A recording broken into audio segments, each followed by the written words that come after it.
Saudara, ketegangan antara Iran dan Israel terus meningkat.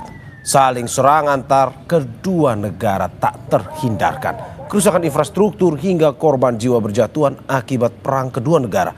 Apa dampak perang antara Iran dan Israel dan apa yang harus dilakukan pemerintah Indonesia menyikapi perang ini? Pagi ini kita akan bahas dengan sejumlah narasumber, di antaranya ada Hisam Sidki, WNI, mahasiswa S2 Ahlul Bait International University di Teheran, Iran. Selamat pagi, Mas Hisam. Mas Hisam, Anda bisa mendengar? Selamat pagi. Oke, selamat pagi waktu Indonesia. Dan juga selain itu juga ada anggota Komisi 1 DPR fraksi PKB Oleh Soleh. Selamat pagi Bang Soleh. Selamat pagi Mas. Dan juga pakar hubungan internasional UNPAD Teguh Reza Shah. Selamat pagi Mas Teguh. Selamat pagi, salam dari Bandung. Selamat pagi Bapak-Bapak, terima kasih sudah bergabung di Dialog Sapa Indonesia Pagi. Saya ke Mas Hisam terlebih dahulu. Mas Hisam, bagaimana Anda bisa menceritakan kondisi saat ini di sana yang ingin kita ketahui? Baik. Ya. Sebelumnya mohon maaf juga karena saya sendiri berada di kota Qum, Ya. yang mana kurang lebih sekitar 120 km dari ibu kota Iran, yaitu di Tehran. Teheran, ya. Sejauh ini, ya, sejauh ini yang kami berada di Qum ini, alhamdulillah baik-baik saja. Ya. Bahkan tidak ada yang namanya penyerangan sama sekali. Namun kalau di Tehran sendiri masif, yaitu sering terjadi pengeboman. Namun itu terjadi di berbagai kota-kota yang ada di Tehran sendiri. Namun untuk yang ada di Qum sendiri sejauh ini belum ada apa-apa dan aman. Oke. Seperti itu. Oke, berarti Anda mau bilang bahwa serangan ini hanya terjadi di Teheran, sedangkan wilayah yang berada di luar Teheran itu relatif lebih aman, atau bagaimana sebenarnya? Ya, adapun untuk di provinsi atau bahkan di kota-kota yang lain yang ada di Iran ini juga terjadi penyerangan. Misalnya di Tabriz dan juga di Isfahan atau bahkan di Bandar Abbas itu juga sering terjadi penyerangan. Oke, berarti ada penyerangan lain di luar Teheran, ya. Kalau kita mau tahu seberapa dampak kerusakan yang terjadi akibat dari serangan yang dilakukan ini? Baik, untuk terjadinya penyerangan ini ada beberapa, mungkin yang pernah kita ketahui juga, ada berbagai video-video yang sudah kita perhatikan bahwa ada beberapa gedung-gedung yang sudah dihancur. Dan juga ada studio salah satu TV nasional yang ada di Iran pun juga diserang. Ya. Seperti itu. Oke, Anda bilang tadi bahwa Anda berada ya cukup jauh dari Teheran. Tetapi bagaimana Anda bisa menggambarkan kegentingan itu juga dirasakan oleh warga masyarakat yang berada di luar Teheran atau berada di wilayah yang berada di luar jalur serangan itu? Apakah memang juga merasakan kegentingan yang sama atau bagaimana? Betul. Sebelumnya kami memang mempunyai atau tergabung dalam grup WNI yang ada di Iran ini, dan mana teman-teman atau WNI ini saling mengkabarkan, saling memberitahu bahwa di mana di kota tersebut atau di provinsi tersebut terjadi ledakan atau penyerangan. Nah, di situ dari kami yang ternyata yang ada di Qum misalnya, yang ada di Qum yang aman-nyaman ini pun juga aslinya sangat takut kalau seandainya tiba-tiba terjadi penyerangan. Bahkan teman-teman pun ada yang sampai kumpul dalam satu tempat yang sekiranya di situ merasa aman, saking takutnya terhadap penyerangan ini. Oke. Dari tempat Anda, tadi Anda cerita 100 km, apakah memang dari KJRI sendiri sudah ada info, mungkin tempat Anda yang lumayan berada di wilayah yang lebih relatif aman, apakah menjadi tempat kumpul ataupun juga menjadi tempat bagi ya WNI lain untuk bisa datang dan juga mungkin bisa mengungsi di tempat Anda, atau bagaimana? Ya, di kota Qum sendiri salah satu kota yang paling banyak WNI-nya, kurang lebih sekitar 200-an. Nah, dari situ pun juga teman-teman pun dari luar, misalnya dari Tehran pun ada yang datang ke Qum untuk merasakan keamanan di sana. Karena memang sejauh ini belum ada penyerangan tersebut. Oke, tapi berarti aktivitas masih berlangsung ya di kota Anda? Sekolah, Betul. berkegiatan Bahkan masyarakat? di sini, betul. Di KUM sendiri semuanya normal, semuanya melakukan aktivitas seperti biasanya, dan di jalanan itu ramai, bahkan sekolah, terus kampus juga, dan juga perkantoran tetap seperti biasanya. Oke, tapi apakah ada warning, wanti-wanti dari pemerintah agar mungkin saja masyarakat di kota Anda, warga di kota Anda juga pada akhirnya harus waspada terhadap serangan dari Israel ini? Betul. Bahkan dari salah satu Kementerian Kesehatan pun, dan juga Kementerian Pendidikan, untuk kegiatan pendidikan, kegiatan jam belajar, itu ditunda dulu sampai kurang lebih 2 mingguan untuk mengantisipasi terjadinya penyerangan. Oke. Mas Isam, tahan dulu sebentar. Saya ke Mas Teguh Reza Syah. Mas Teguh, bagaimana Anda melihat kegentingan antara Israel dan juga Iran ini? Apakah ini menurut Anda akan berlangsung lama atau dalam beberapa hari atau beberapa minggu mungkin akan selesai? Sangat sulit menjawab pertanyaan ini. Hanya bisa dijawab oleh pimpinan tertinggi dari kedua negara. Tapi setidaknya pemboman yang dilakukan oleh Israel telah membunuh banyak pemimpin militer Iran dan juga ahli nuklir Iran. Walaupun kejadian berlangsung di bawah putaran ke-6 dari negosiasi nuklir tersebut.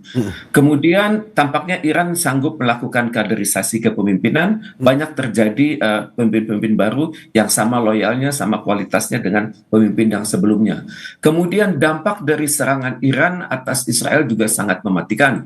Kemudian banyak kota-kota dan bandara-bandara yang lumpuh, terutama sekali di Tel Aviv dan Haifa. Antara lain kebanggaan Israel, yakni Weizmann Institute of Science itu di Rehovot, itu sudah luluh lantak.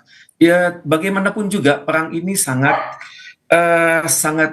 menguras energi kedua negara. Kita tidak bisa menilai dampaknya bagi infrastruktur, dampaknya bagi pemerintah kedua negara, dan juga dampaknya bagi peradaban kedua negara tersebut.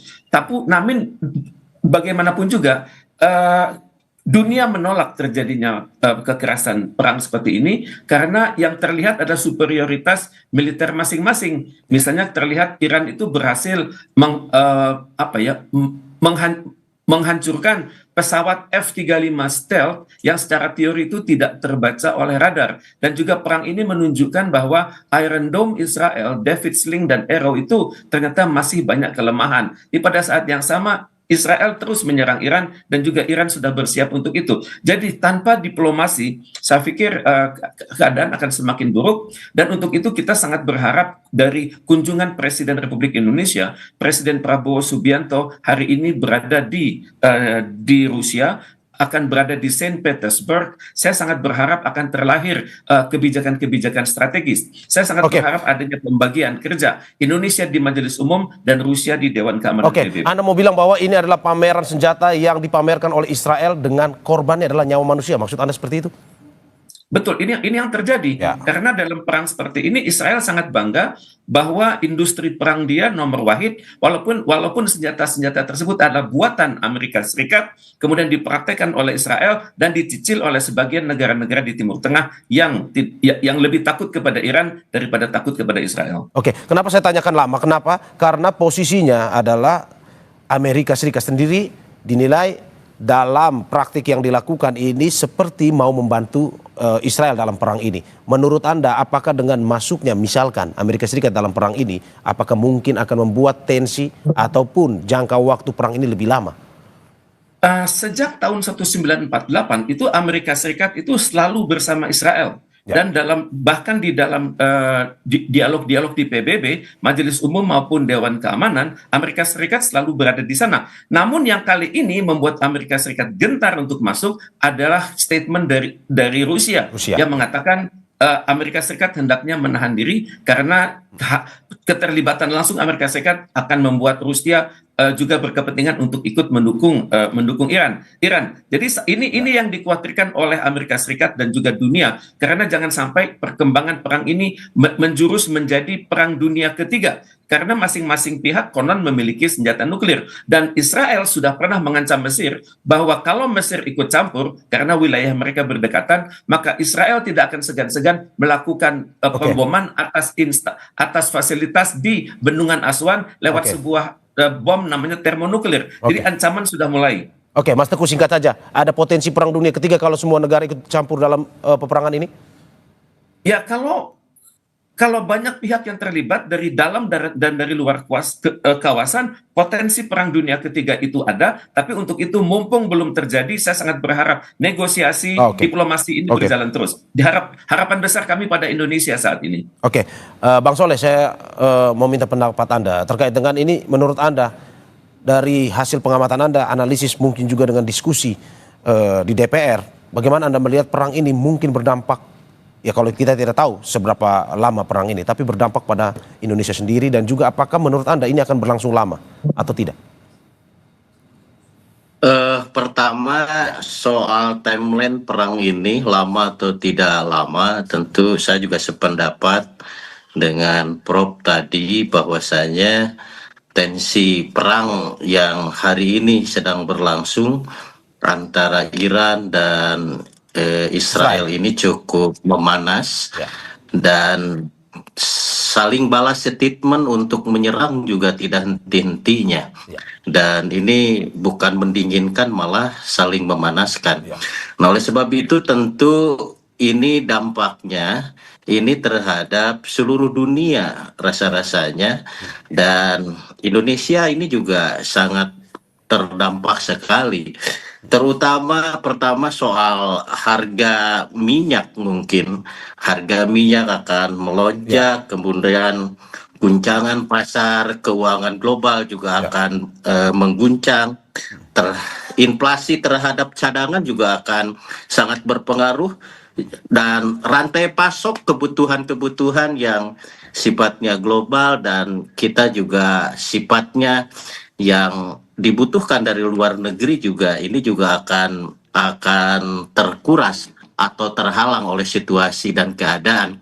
Nah, oleh sebab itu tentu ini semua elemen bangsa dan tentunya dunia, dan paling pokok adalah negara-negara Islam harus bersatu padu bersatu bagaimana diplomasi di tingkat dunia, terutama di PBB, bisa menekan daripada kedua negara, terutama menekan Israel itu sendiri, di mana Israel bayang-bayang Amerika, yang selalu di belakangnya adalah Amerika, sementara Amerika juga memasang dua kaki dalam perang ini.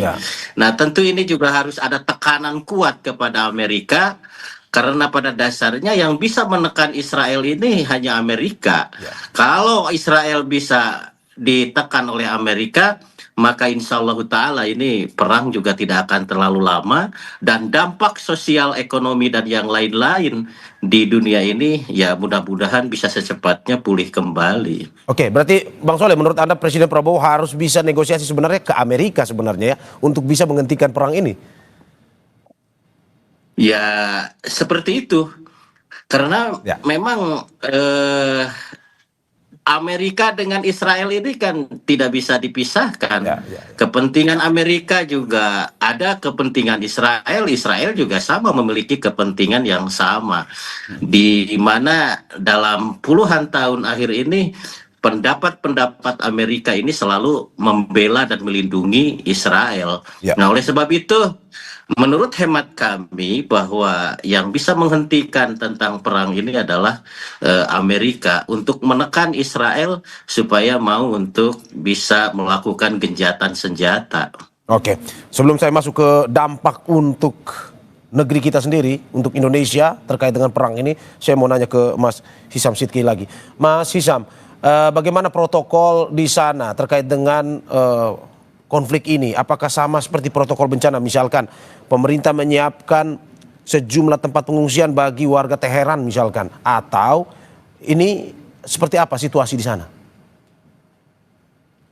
Ya, dari KBRI sendiri sudah menghimbau terhadap WNI yang ada di Iran, khususnya yang terdampak untuk melakukan evakuasi, di mana dievakuasi di sini berada di gedung KBRI itu sendiri. Namun KBRI pun juga memberikan wewenang terhadap WNI-nya barangkali yang tidak ingin dievakuasi atau mungkin ingin tetap di Iran misalnya, KBRI pun juga memberikan wewenang terhadap WNI tersebut. Namun dari dari KBRI sendiri sangat-sangat menghimbau untuk bergabung dalam satu tempat evakuasi.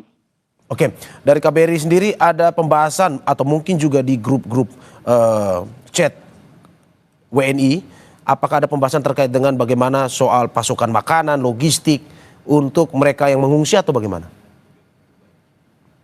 Ya, dari KBRI sendiri pun sudah menyiapkan terhadap pasokan logistik dan juga makanan-makanan yang nantinya akan diberikan kepada WNI yang akan dievakuasi.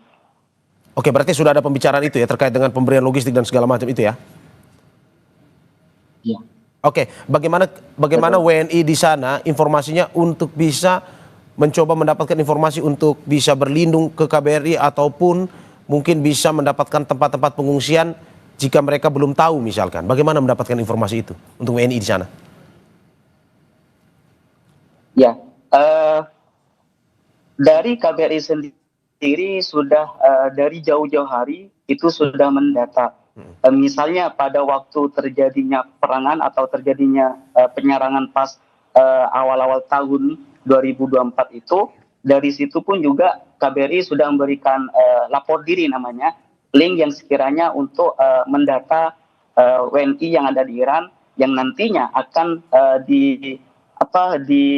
dihubungin melalui link itu, dan juga dimasifkan kembali pada baru-baru ini pada penyerangan kali ini yang sekiranya teman-teman atau WNI itu sendiri tidak mengetahui bisa dari temannya yang sudah tergabung dalam grup WNI tersebut. Dari situlah teman-teman atau WNI yang tidak tahu akan mengetahuinya. Oke, saya ke Mas Teguh Reza. Mas Teguh, bagaimana tadi Bang Soleh sudah menyebutkan bahwa dampak langsung bisa dirasakan oleh Indonesia. Seperti tahun 2024, Israel-Iran pernah memanas, rupiah melemah, inflasi pun meningkat. Menurut Anda akan terjadi pada tahun ini di tengah konflik yang terjadi antara Israel-Iran? Tapi sebelum Anda menjawab, kita saksikan jeda berikut.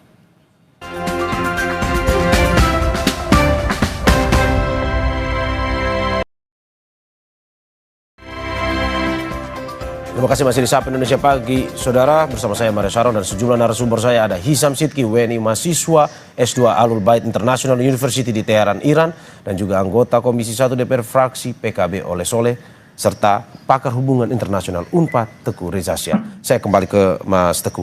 Mas Teguh, bagaimana Anda melihat tahun 2024 Israel-Iran pernah berkonflik juga dan akhirnya mempengaruhi langsung ke Indonesia, termasuk sektor ekonomi, di mana pada tahun itu rupiah melemah, pertumbuhan ekonomi terhambat dan mencuatnya inflasi. Menurut Anda apakah akan terjadi juga di tahun ini dalam skala yang lebih panjang atau bagaimana?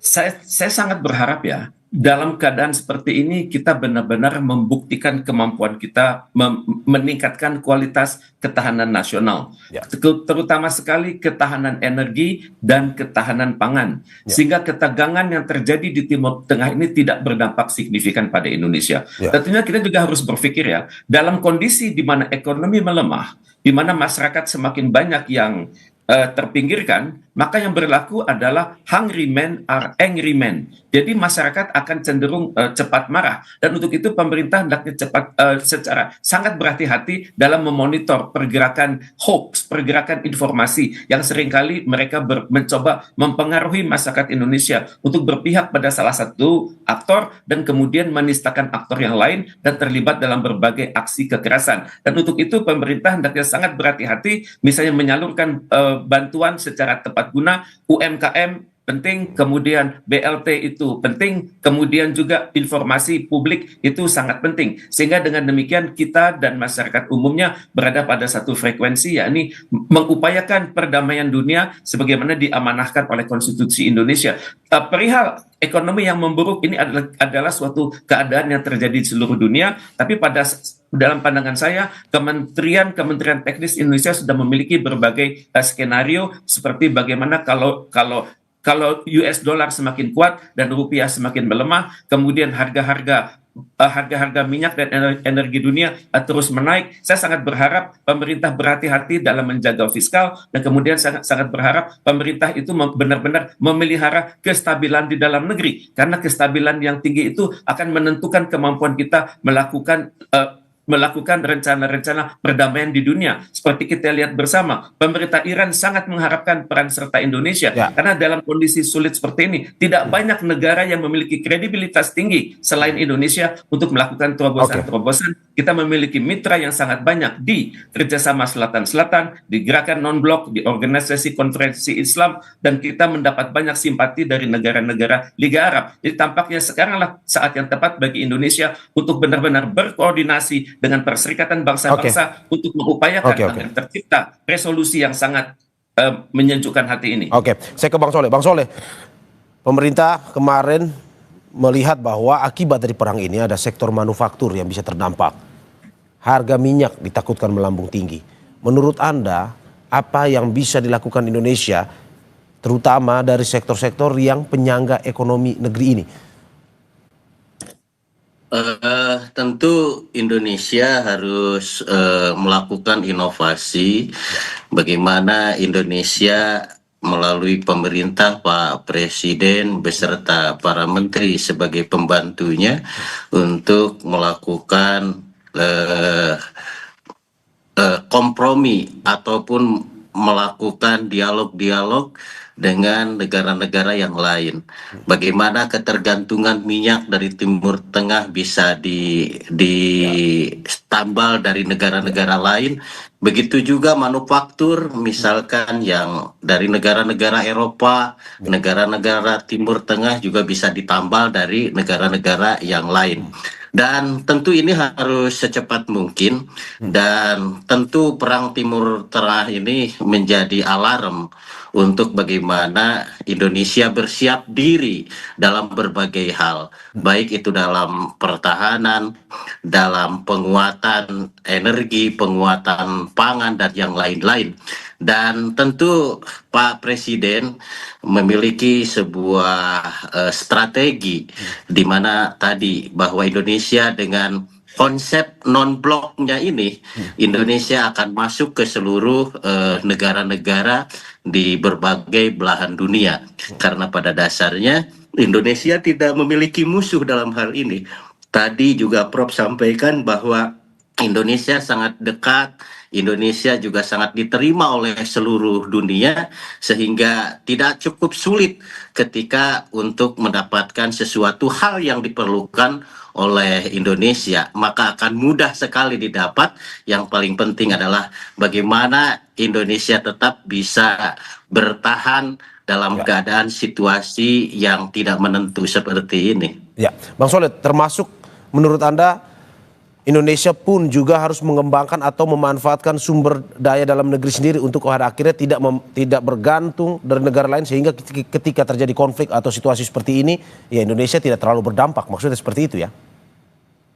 Otomatis, maka energi terbarukan ini harus segera diseriuskan. Bagaimana agar energi-energi hijau ini betul-betul menjadi sebuah program prioritas dalam rangka ketahanan energi tadi. Bahwasanya alhamdulillah di Indonesia banyak sumber energi terbarukan seperti minyak sawit yang bisa dijadikan minyak, energi, dan yang lain-lain. Nah, ini tinggal bagaimana ini roadmap ke depan. Ketahanan energi dan ketahanan pangan tentunya ini harus dimulai dari sekarang. Bagaimana Indonesia betul-betul harus siap dalam kondisi apapun menghadapi situasi global yang tidak menentu ini. Oke, saya ke Mas Teguh lagi. Mas Teguh, bagaimana Anda melihat kemarin Duta Besar Iran untuk Indonesia mengatakan bahwa butuh Indonesia untuk dalam permasalahan Iran Israel ini. Pun juga dia mengatakan menyampaikan pesan dari Presiden Iran yang mengundang Presiden Prabowo Subianto untuk datang langsung ke Iran untuk berkomunikasi, berdialog terkait dengan permasalahan ini. Menurut Anda, apakah memang ini bisa kita katakan posisi Presiden itu dan juga Indonesia ini memiliki daya tawar tinggi dalam konflik ini, dan apa yang harus dilakukan Indonesia? Tepat sekali. Kita pertama menghargai ya itikat baik dari pemerintah Iran untuk mengundang Indonesia. Tentunya yang diundang ini adalah Indonesia sebagai suatu bangsa, Indonesia sebagai suatu pemerintahan yang sangat demokratis, dan Indonesia memiliki kredibilitas global. Tentunya mereka juga melihat ya bahwa bersama Indonesia itu ada banyak negara-negara cinta damai yang lain yang saat ini merupakan mayoritas di Majelis Umum PBB. Jadi kalau terjadi suatu resolusi Indonesia itu selalu di sana, dan pimpinan Iran itu sangat objektif. Mereka melihatnya Indonesia bukannya negara-negara manapun di dunia, karena mereka sadar akan kekuatan diplomasi Indonesia dan juga akan kuatnya pesona Indonesia untuk mengajak aktor-aktor internasional untuk bersatu. Dan untuk itu kan tentunya Presiden Prabowo ini harus mendapat dukungan publik dari masyarakatnya sendiri. Itu yang pertama. Dan yang kedua adalah pada saat nanti Presiden kita berdialog dengan Presiden Vladimir Putin, saya sangat berharap adanya pembagian kerja yang sangat tepat. Indonesia optimal di Majelis Umum PBB dan Rusia optimal di Dewan Keamanan PBB. Tapi tentunya hal ini juga harus dikonsultasikan dengan Sekjen PBB. Jangan sampai ide-ide yang sudah baik ini nanti dipertanyakan lagi oleh masyarakat dunia. Kemudian pada saat yang sama, Presiden Indonesia hendaknya melanjutkan komunikasinya dengan Presiden Donald Trump.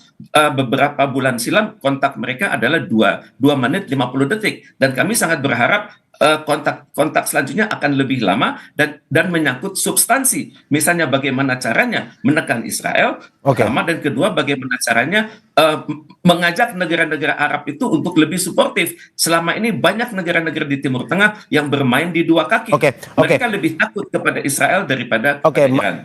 Mas Teguh, to the point. Kepada Iran daripada kepada Israel. Mas Teguh, to the point saja. Dalam arti Indonesia tetap non-blok atau mendukung Iran sebenarnya? Tidak. Kita non-blok, tapi kita proaktif untuk perdamaian dunia, dan kita bersahabat dengan Iran dan tetap menjaga jarak dengan Israel. Bang Soleh, tanggapan Anda? Ya, kita percayalah Pak Prabowo mampu melakukan diplomasi dengan pemimpin-pemimpin dunia. Terbukti beberapa hari yang lalu Amerika juga menelepon Pak Prabowo. Artinya bahwa dunia sedang memperhitungkan Indonesia. Selain daripada itu, Indonesia juga memiliki potensi di mana negara muslimnya juga cukup banyak, terbesar daripada di dunia ini. Nah, sehingga organisasi OKI ini juga bisa dimaksimalkan. Yang paling pokok adalah Indonesia ini kan ya tadi dengan konsep bebas aktif, menjaga perdamaian, saya rasa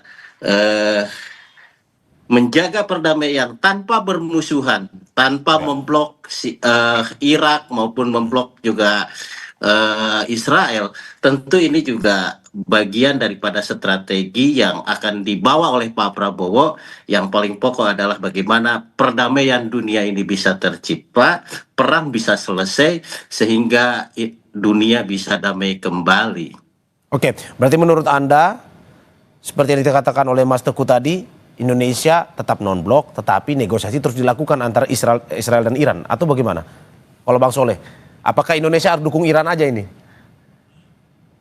Saya rasa menjaga jarak dengan Israel menjadi sebuah penting, karena memang dunia juga sedang menyoroti bagaimana kejahatan Israel ini yang amat sangat luar biasa, dan kita juga tidak bisa mendukung full 100% terhadap Iran, karena kita juga terbatas dengan politik luar negeri kita, bahwa politik luar negeri kita adalah non-blok.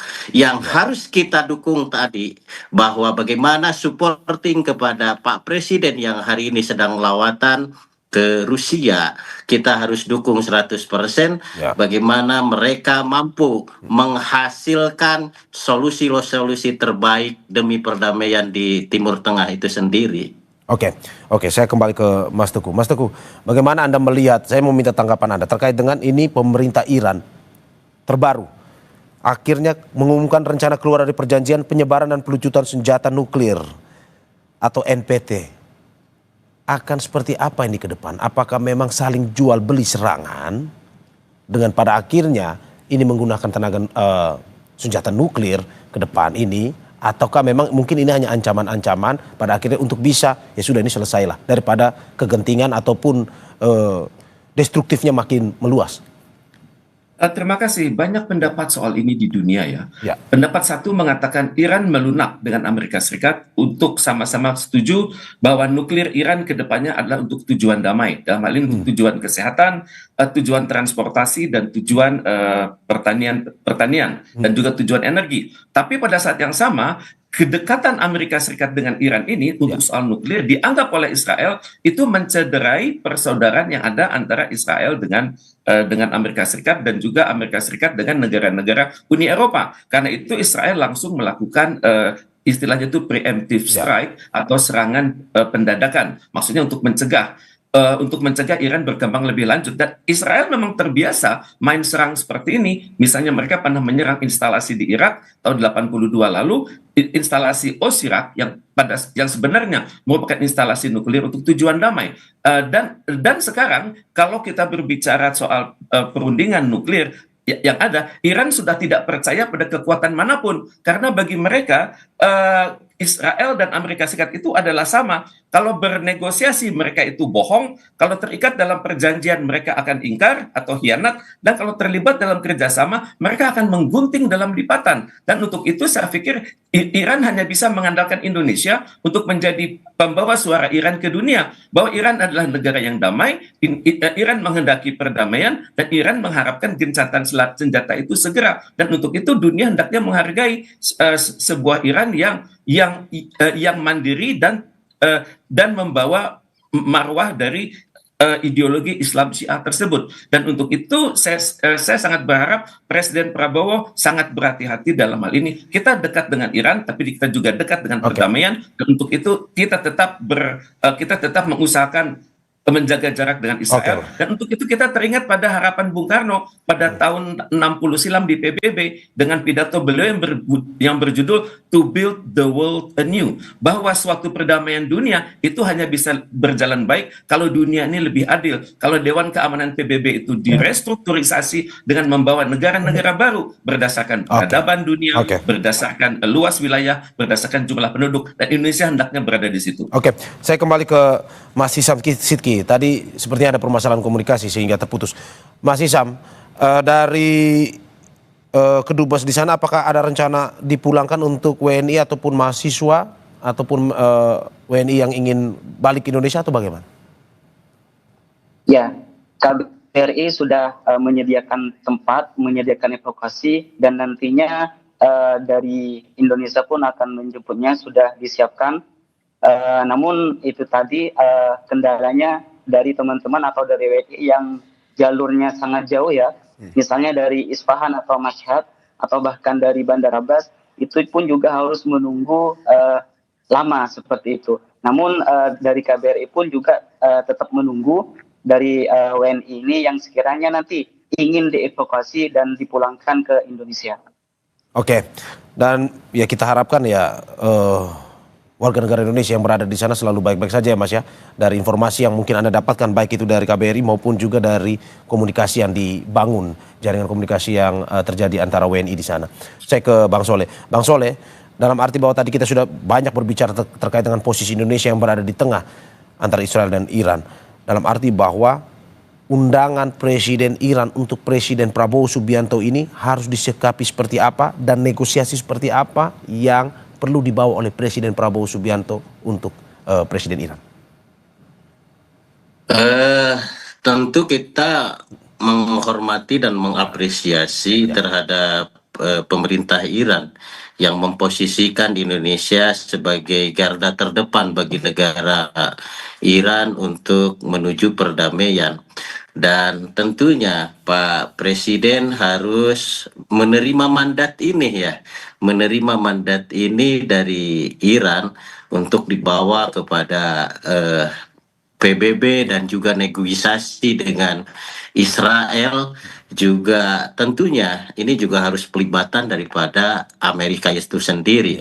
Mudah-mudahan ini menjadi solusi terbaik karena memang Indonesia tidak punya peristiwa ataupun sejarah yang bisa melukai negara-negara di Timur Tengah maupun negara-negara yang ada di Eropa.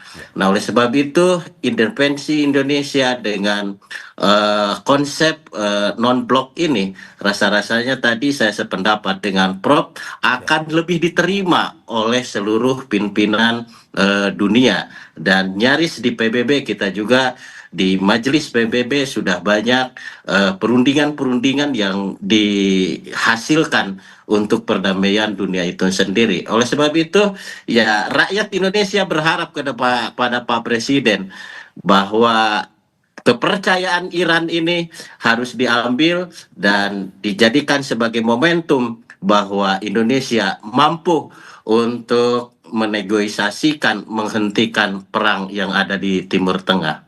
Oke, saya ke Mas Teguh. Mas Teguh, bagaimana Anda melihat seperti yang dikatakan Bang Soleh, momentum bagi Presiden Prabowo untuk melihat undangan hubungan baik antara Presiden Iran dan juga Indonesia, dan apa negosiasi diplomasi seperti apa yang perlu dibawa oleh Presiden Prabowo untuk bisa pada akhirnya menghentikan konflik kedua negara ini?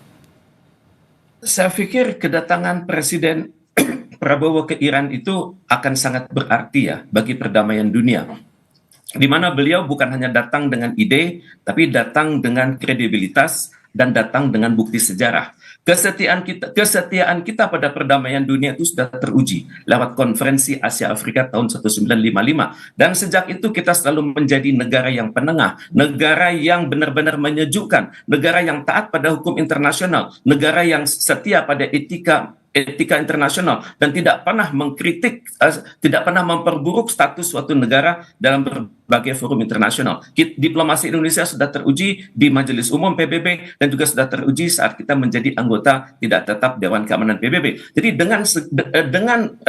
dengan kombinasi kekuatan moral, kekuatan psikologis dan kredibilitas ini, saya yakin Presiden kita akan mendapat pesan-pesan khusus dari pimpinan spiritual Iran dan juga pimpinan kenegaraan di Iran, bahwa justru pesan inilah yang hendaknya dikonsultasikan kembali kepada Sekjen PBB dan juga kepada negara-negara di Dewan Keamanan PBB. Karena sekaranglah saat yang sangat tepat bagi Indonesia untuk membuktikan bahwa kita adalah negara yang setia pada perdamaian, negara yang setia dengan konstitusi Undang-Undang Dasar Negara Republik Indonesia tahun 1945 yang bertanggung jawab atas terpeliharanya perdamaian di dunia. Dan untuk itu berdasarkan semua kontak antara PBB, Iran dan juga Amerika Serikat, saya sangat berharap akan ada suatu terobosan yang menghentikan perang di Timur Tengah ini. Dan kalau ini berhasil, tidak mustahil Presiden Prabowo akan mendapat Nobel perdamaian dalam waktu segera.